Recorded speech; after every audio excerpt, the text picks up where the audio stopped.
know why we pulled you out of the car? Because you was not listening to anything we told you.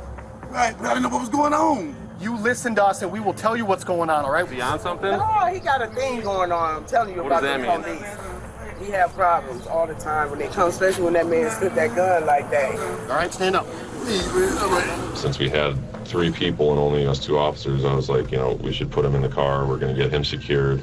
So after Officer King tells George Floyd they're gonna put him in the car, Officer Lane comes up to help escort George Floyd across the street back to their squad car and asks him, you know, hey man, are you on something? You're acting erratic. What indicated to you that Mr. Floyd may have been under the influence? His body language, kind of the restless and constant movement. Are you on something right now? I'm not on nothing. Because you acting real erratic. Man, Let's go. scared, man.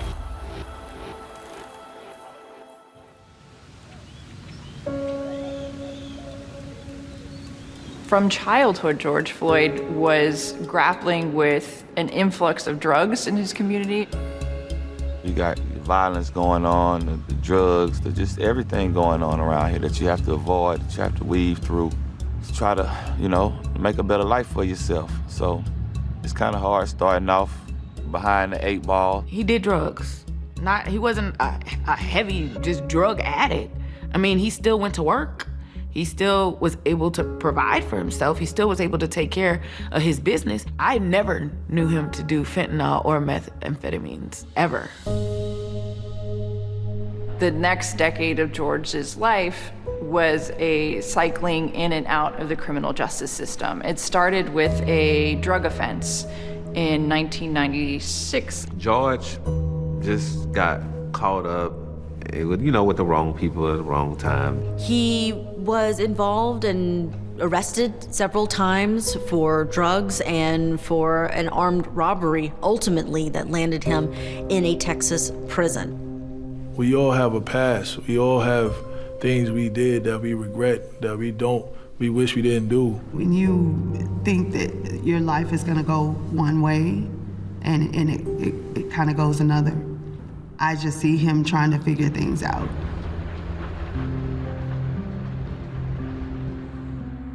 George Floyd came to Minnesota looking for a better life, and he landed here because of a gentleman in Minneapolis who actually bought his bus ticket here and said, come to Minneapolis, come stay in this home with other men, get clean, and we're gonna fix you up and set you on a better path in life.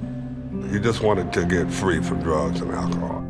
And from what I understand from Floyd, if he completed the program, they would help him get employment and he'd be able to get custody of Gianna. Ready.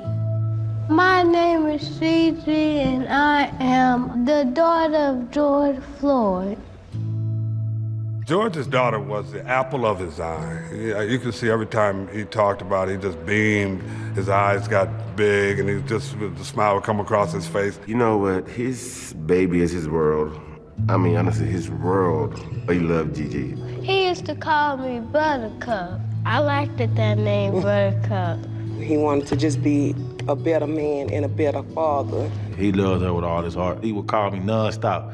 How Gigi doing? How Gigi doing? I was like, stop calling me, man. And he was telling me he had him a job. He was down there working in the program. He was doing good. He liked it. He went down there and graduated the program, and he got his commercial driver's license.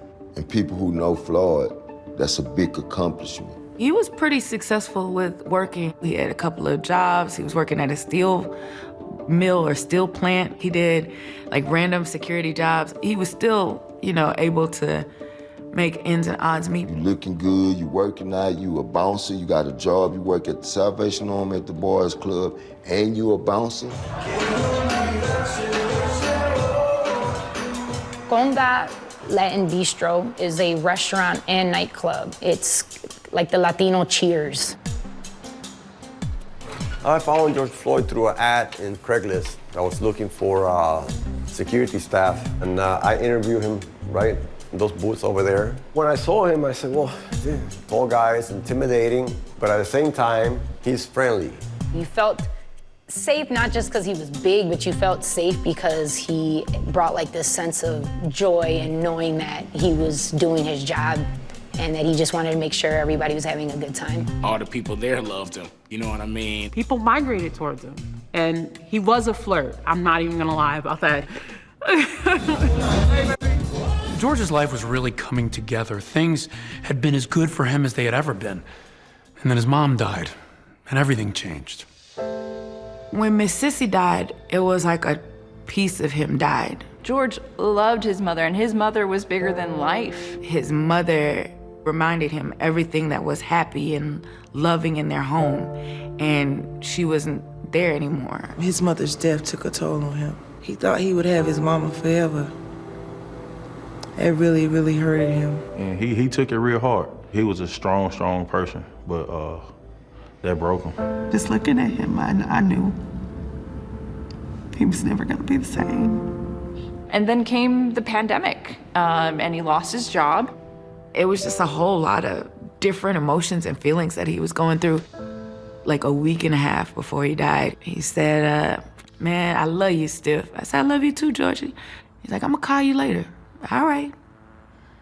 That's the last time I talked to him. Just unlock the door for me. I beat it there. Stand up. Stop falling down. I'm claustrophobic, man. Stand up. I'm claustrophobic. Stay on your feet and face the car door. He's always been claustrophobic. That's why he doesn't fly. Because he can't get off. Like, he prefers to take the bus. At least you can stop, get off, smoke a cigarette, get back on, stretch your legs. He's always been claustrophobic. Take a seat. Okay. Take a seat. I'm going in. No, you're not. I feel like by me knowing him, and when they were trying to put him in the car, he was saying, I'm not that kind of guy. I'm not that kind of guy. I'm not that kind of guy, man. Floyd really not the kind of guy. He would try to do the right thing. Take a seat. Yo, I'm gonna die in here. Take a seat. I'm gonna die, man. You need to take a seat right now. And I just had COVID, man. I don't want to go back to that. Him actually being scared and feeling the reaper. That's what's gonna stick with me. I'll roll the windows down and put your legs in, all right? I'll put the air on. God, look at that. Look at that. Not even listening. Look at it. Obviously, he didn't want to get in that car. Yeah. Did you ever think about maybe a different way to handle this? Hey, maybe we should just sit him on the curb again. No. He would not go in the back seat. He resisted it to the extent that they had already called another squad for help.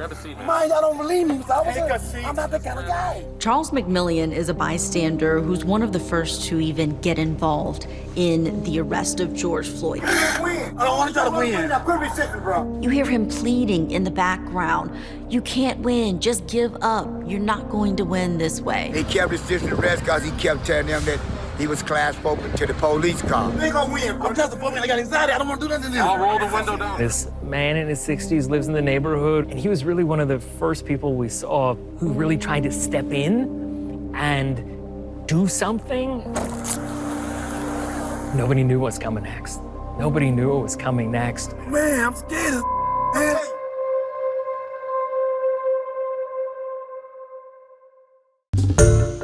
Hi everyone, George Stephanopoulos here. Thanks for checking out the ABC News YouTube channel. If you'd like to get more videos, show highlights, and watch live event coverage, click on the right over here to subscribe to our channel, and don't forget to download the ABC News app for breaking news alerts. Thanks for watching.